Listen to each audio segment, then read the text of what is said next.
Hello வணக்கம். நான் doctor Manojkumar பேசுறேன். பிரியா மெடிக்கல் சென்டர் திருச்சியில இருந்து. உங்க எல்லாருக்கும் தெரியும், இப்ப நிறைய பேருக்கு சுகர் இருக்கு. சுகரை கண்ட்ரோல் பண்ணா மட்டுமே போதுமா அப்படின்னு நிறைய பேர் கேட்பாங்க. சுகர் பேஷண்ட்க்கு சுகர் மட்டும் ஒரு ப்ராப்ளம் கிடையாது. அவங்களுக்கு பேக்ரவுண்ட்ல கொலஸ்ட்ரால் அண்ட் பிளட் ப்ரெஷரும் ஒரு பெரிய ப்ராப்ளமா கூட இருக்கலாம். அது தெரியாமலே வெறும் சுகரை மட்டும் கண்ட்ரோல் பண்றது வந்து நியாயமானதா கிடையாது. ஏன்னா ஒரு சுகர் பேஷண்ட்டுக்கு ஃபியூச்சர்ல வந்து ஒரு ஹார்ட் அட்டாக்கோ இல்ல வந்து ஒரு ஸ்ட்ரோக் இல்ல ஒரு கிட்னி ரிலேட்டட் ப்ராப்ளம், அதாவது சிறுநீரக கோளாறு வரணும் அப்படின்னா அது வந்து கொலஸ்ட்ராலும் பிபியோட தாக்கத்தினாலதான் வரப்போகுது. சுகரோட தாக்கம் மட்டுமே பத்தாது. ஸோ சுகர் இருக்கிறவங்களுக்கு கண்டிப்பா பிபியும் கொலஸ்ட்ராலும் சேர்ந்து இருக்கிறதுக்கான வாய்ப்பு இருக்கு. இது வந்து நம்ம இங்கிலீஷ்ல வந்து லிப்பி டென்ஷன் அப்படின்னு சொல்லுவோம். லிப்பினா கொலஸ்ட்ரால் குறிக்குது, டென்ஷன்னா உயர்ந்த ரத்த அழுத்தத்தை குறிக்குது.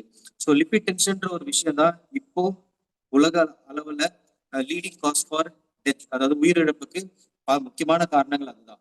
பிபி அதிகமா இருக்குது அப்படின்னு நம்ம வந்து பொதுவா சொல்றோம். எவ்ரி 10 டயபெட்டிக் பேஷண்ட், அதாவது எல்லா 10 சக்கரை வியாதி நோயாளிகளுக்கும் 6ல இருந்து 8 பேருக்கு கண்டிப்பா உயர் ரத்த அழுத்தம் இருக்கிறதுக்கு வாய்ப்பு இருக்கு. அண்ட் இந்த பிளட் ப்ரெஷர், அதாவது உயர் ரத்த அழுத்தத்தை நம்ம சைலண்ட் கில்லர்னு சொல்றோம். ஏன் அப்படின்னா சில பேருக்கு பிபி அதிகமா இருந்தாலுமே அவங்களுக்கு வந்து சிம்டம்ஸ், அதாவது அறிகுறிகள் இருக்கணும்னு அவசியம் கிடையாது. நல்லாதான் சார் இருக்கு அப்படின்னு சொல்லுவாங்க. ஆனா மெதுவா இந்த பிளட் ப்ரெஷர்ன்ற ஒரு விஷயம் அவங்க உடம்புல சின்ன சின்ன தாக்கத்தை ஏற்படுத்தி அடுத்த கட்டத்துக்கு நகர்த்திட்டு இருக்கிறது தான் உண்மை. இப்ப நார்மலா பிபி நம்ம எவ்வளவு வச்சுக்கணும் சார் அப்படின்னா, பிபி 130/80 மில்லிமீட்டர் ஆஃப் மெர்க்குரின்னு சொல்லுவாங்க. எல்லாருக்கும் தெரியும், பிபி மெஷின் டிஜிட்டல் அவைலபிளா இருக்கு. எல்லா ஹாஸ்பிட்டல்லையுமே வெளியிலயே வந்து நர்சஸ் வந்து மேனுவல்லையும் பாக்குறாங்க, டிஜிட்டல்லையும் பாக்குற கூட வசதி எல்லாம் இருக்கு. டாக்டரை தான் பார்த்து பிபி வந்து தெரிஞ்சுக்கணும்னு அவசியம் கிடையாது. ஹோம் பிபி மானிட்டரிங்னு சொல்லுவாங்க. நம்ம வீட்டிலேயே பிபி மிஷின் வச்சு பிபி அடிக்கடி செக் பண்ணிக்கலாம். நம்மளோட டார்கெட் என்னவா இருக்கணும்? 130/80 இதுக்கு கீழே வச்சுக்கிறது தான் சேஃப். சரி, பிபி அதிகமாயிடுச்சுன்னா என்ன ப்ராப்ளம் வரும்? பிபி அதிகமா ஆக உங்களோட ரத்த குழாக்கள் சுருங்க ஆரம்பிக்கும், டைட் ஆக ஆரம்பிக்கும். டைட் ஆகிறதுனால இருதயம் வந்து அதை நோக்கி செலுத்துற ரத்தத்தை வந்து இன்னும் வேகமா அழுத்தி செலுத்துற அளவுக்கு கஷ்டப்படும். அப்போ பிளட் ப்ரெஷர்ன்றது வந்து ஏறும். இந்த பிளட் ப்ரெஷர் ஏறும் போது பல விஷயங்கள் நடக்கலாம். ஒண்ணு, இருதயத்துக்கு பாதிப்பு வரலாம், அதாவது மாரடைப்பு, ஹார்ட் ஃபெயிலியர் அப்படின்ற சில விஷயங்கள். கண் திரைக்கு டேமேஜ் வரலாம், ஹைப்பர் டென்சிவ் ரெட்டினோபத்தின்னு சொல்லுவாங்க. சிறுநீரக கோளாறு வரலாம், அதாவது ரீனல் ஃபெயிலியர் அப்படின்னு சொல்லுவாங்க. சோ எப்பவுமே உயர் ரத்த அழுத்தத்தை வந்து ஜாக்கிரதையா பாத்துக்கிறது ரொம்ப ரொம்ப நல்லது. இப்ப உயர் ரத்த அழுத்தத்தை பார்த்தாச்சு, இது கூடவே கொலஸ்ட்ரால்ன்ற ஒரு விஷயமும் சேர்ந்து இருக்கிறதுக்கு தான் சான்ஸ் அதிகம். இப்ப கொலஸ்ட்ராலை நம்ம எப்படி கையாளுறது? இப்ப கொலஸ்ட்ரால்ன்ற ஒரு விஷயம் என்ன அப்படின்னா, உங்க ரத்த குழாயில ஓடிட்டு இருக்கிற கொழுப்பு தன்மையோட அளவு. இந்த தோலுக்கு அடியில இருக்கிற கொழுப்பு, அதாவது உடல் பருமன், இது வந்து நம்ம ரத்தத்துல இருக்கிற கொலஸ்ட்ரால் சார்ந்து நம்ம சொல்ல முடியாது. இப்போ உடல் பருமன் இருக்கிறவங்களுக்கு ரத்தத்துல இருக்கிற கொலஸ்ட்ரால் நார்மலா இருக்கலாம். உடல் பருமன் இல்லாதவங்களுக்கு ரத்தத்துல இருக்கிற கொலஸ்ட்ரால் மிக அதிகமாக இருக்கலாம்.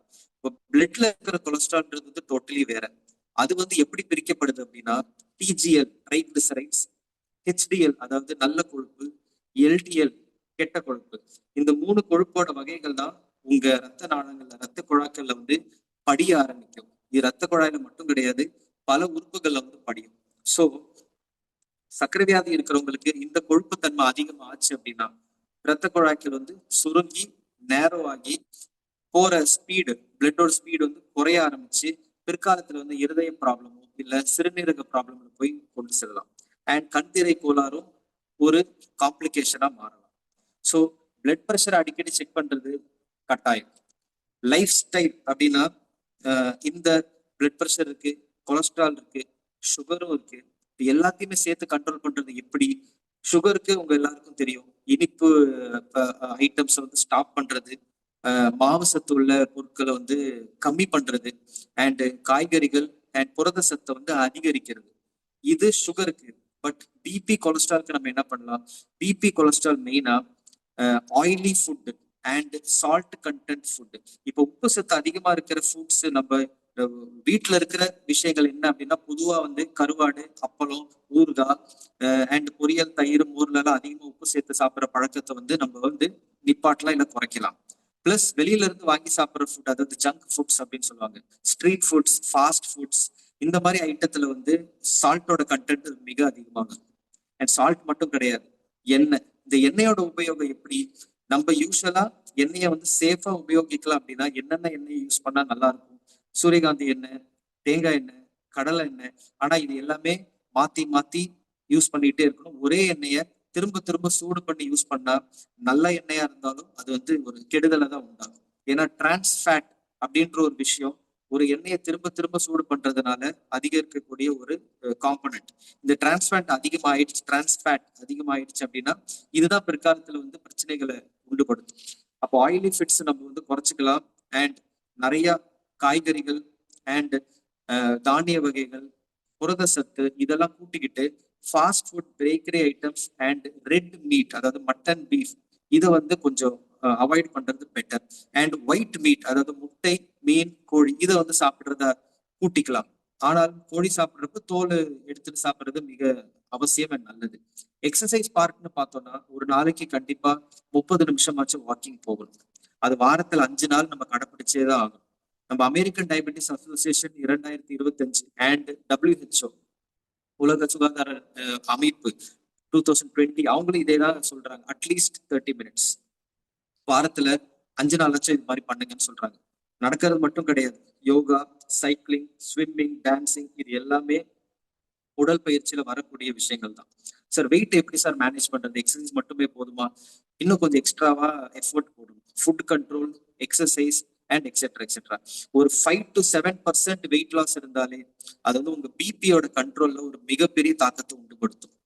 அண்ட் உங்களோட இடை அளவு, சுற்ற அளவு, ஆம்பளைங்கள்ல வந்து 90 சென்டிமீட்டருக்கு மேல இருக்கக்கூடாது, லேடிஸ்ல வந்து 80 சென்டிமீட்டருக்கு மேல இருக்கக்கூடாது. இது வந்து நம்ம கடைப்பிடிச்சா கொஞ்சம் நல்லா இருக்கும். அண்ட் இந்த unhealthy habits like alcohol smoking, அது குடிப்பழக்கம், ஸ்மோக்கிங், புகைப்பிடித்தல் இது எல்லாமே அடியோடு நிப்பாட்டுறது மிக மிக நல்லது. அண்ட் கடைசியா மெயின் பாயிண்ட்ஸ், இந்த சர்க்கரை வியாதி இருக்கிறவங்களுக்கு சுகர், கொலஸ்ட்ரால், பிபி கூடவே இருந்தா என்னென்ன விஷயங்கள் சார் நான் வந்து அடிக்கடி நான் யோசிக்கிறேன் அப்படின்னா, அடிக்கடி பிபி செக் பண்ணுங்க. வருஷத்துக்கு ஒரு வாட்டியாச்சும் கொலஸ்ட்ரால் செக் பண்ணுங்க. 2 மாசத்துக்கு ஒரு வாட்டி பிளட் சுகர் செக் பண்ணி கண்ட்ரோல் இருக்கான்னு பாருங்க. HbA1c அப்படின்ற ஒரு கண்ட்ரோல் டெஸ்ட் இருக்கு. அது 7%க்கு கீழே வச்சிருக்கிறதுக்கு ட்ரை பண்ணுங்க. அண்ட் உங்க மாத்திரை மருந்துகளை ஒரு நாள் விடாம தவறாம மருத்துவரோட ஆலோசனைப்படி கரெக்டா எடுக்கிறதுக்கு ட்ரை பண்ணுங்க. அண்ட் உடல் பயிற்சி, லைஃப் ஸ்டைல் மாடிஃபிகேஷன், நான் சொன்ன விஷயங்களை வந்து கடைப்பிடிக்கிறதுனால ப்ராப்பரா நம்ம லைஃப் வந்து லீட் பண்றதுக்கு இது ஒரு யூஸ்ஃபுல் மெத்தடா. தேங்க்யூ.